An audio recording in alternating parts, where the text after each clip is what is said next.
Bonjour, j'espère que vous allez bien. Je m'appelle Daniel Deschênes et voici une autre capsule pour intégrer les technologies en univers social et dans votre enseignement. Je vous parle aujourd'hui des plateformes éducatives en information créées par ici Radio-Canada. Donc, je vais commencer avec Mise à jour, qui est la version pour on pourrait dire les plus jeunes. Donc qui dit, en fait, si on regarde le site, on vise les 7 à 13 ans. La plateforme, en fait, qui veut beaucoup miser sur le développement des compétences informationnelles de nos élèves, entre autres sur le développement de la littératie médiatique multimodale, donc le traitement d'informations de diverses origines. On est ni plus ni moins que dans le développement de la compétence de la citoyenneté, en fait, à plusieurs volets de la compétence numérique chez nos élèves. Donc, on va développer leur citoyenneté à l'ère du numérique. C'est vraiment intéressant d'aller visiter justement la présentation du guide pédagogique qui nous présente justement ces objectifs-là liés à la plateforme. Si je reviens à la plateforme, comment c'est présenté? Vous avez des top 5, on présente des résumés d'enjeux, de dossiers très actuels. On parlait de la Coupe du Monde récemment, donc MeToo qui revient à la surface également. Il y a plusieurs sujets qu'on peut retrouver dans l'onglet du même nom. Pour le traitement des nouvelles, en fait, ce qui est intéressant, c'est qu'on a des fiches pédagogiques. Donc là, pour la vidéo sur la Coupe du Monde du Qatar, donc vous avez la fiche qui est préparée, vous avez une espèce de pattern en 3 temps, une genre de prédiction des informations, donc on va amorcer le sujet avec les élèves.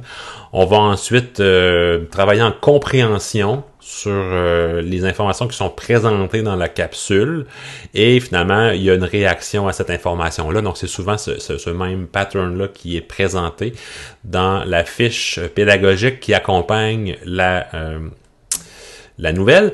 En complément de ça, il y a un jeu de société. Je ne sais pas si vous êtes des fans de jeux de société. C'est SOS Nouvelle.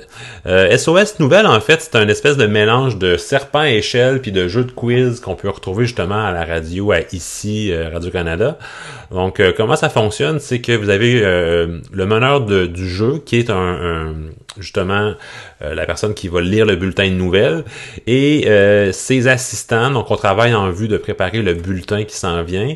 Et là, en fait, la chef d'antenne ou le chef d'antenne a des cartons sur lesquels il manque des mots. Donc là, les élèves qui jouent en mini-groupe doivent doivent combler les vides sur ces cartons-là, mais pas donner la vraie réponse. Donc on écrit quelque chose, mais on garde la bonne réponse pour soi, et à la fin, on fait le tour, on vote sur les réponses, puis c'est là que le serpent échelle intervient. Donc ça, c'est la plateforme de jeu.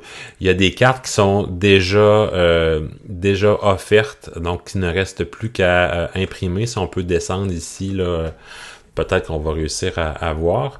Enfin bref, moi j'aime bien ce qui est présenté là-dessus.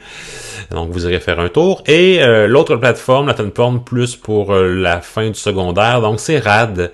RAD, hein, c'est un laboratoire de journalisme à Radio-Canada. Donc on retrouve les capsules, les vidéos un peu plus léchées. On a un style un peu plus dynamique. On se distancie un peu de ce qui peut être vu à la télévision, au bulletin de nouvelles traditionnel. Donc, 2 manières de voir l'information. Donc, mise à jour pour les jeunes du primaire puis du premier cycle, même du début du deuxième, et RAD pour les plus vieux. Alors, j'espère que cette capsule vous a plu, puis je vous souhaite une bonne fin de journée.